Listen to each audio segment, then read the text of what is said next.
Doctor Ahsan Habib, veterinary officer, Sylhet. Doctor Ahsan Habib, veterinary officer, Sylhet. Doctor Mahbub Alam, প্রাণী সম্পদ officer, Sylhet. জনাব দিলীপ কুমার সাহা, উপপরিচালক, সিলেট সরকারি গণগ্রন্থাগার।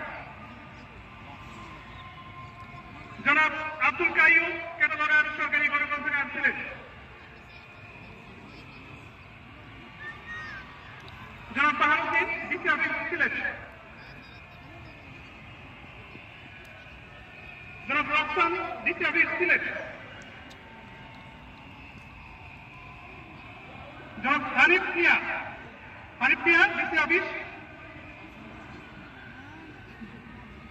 জনাব মাহবুবুর রহমান।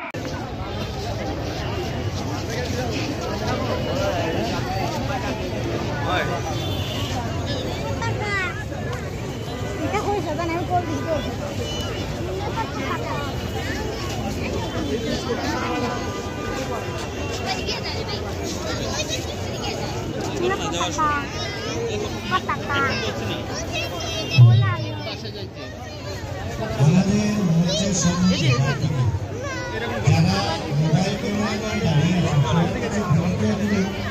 আপনাদের কারণে পেছনে যারা আছে ওনারা দেখতে পাচ্ছেন।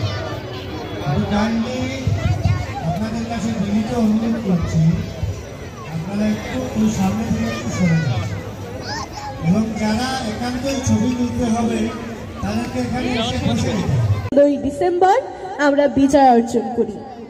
এই বিজয়কে সামনে রেখে আমাদের পাঠশালার আজকের নিবেদন, শহীদ মিনার ছেড়ে আমি কোথাও যাব না।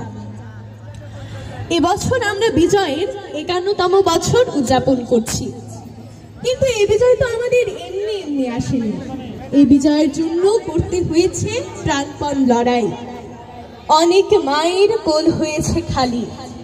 তারপর আমরা আমাদের কাঙ্ক্ষিত লক্ষ্যে পৌঁছতে পেরেছি, অর্জন করেছি আমাদের এই বিজয়।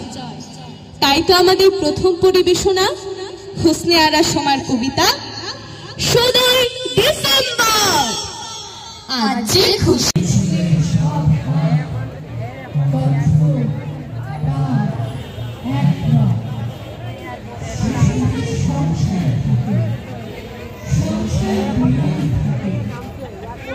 কেউ আসে রাজপথে সাজাতে সংসার, কেউ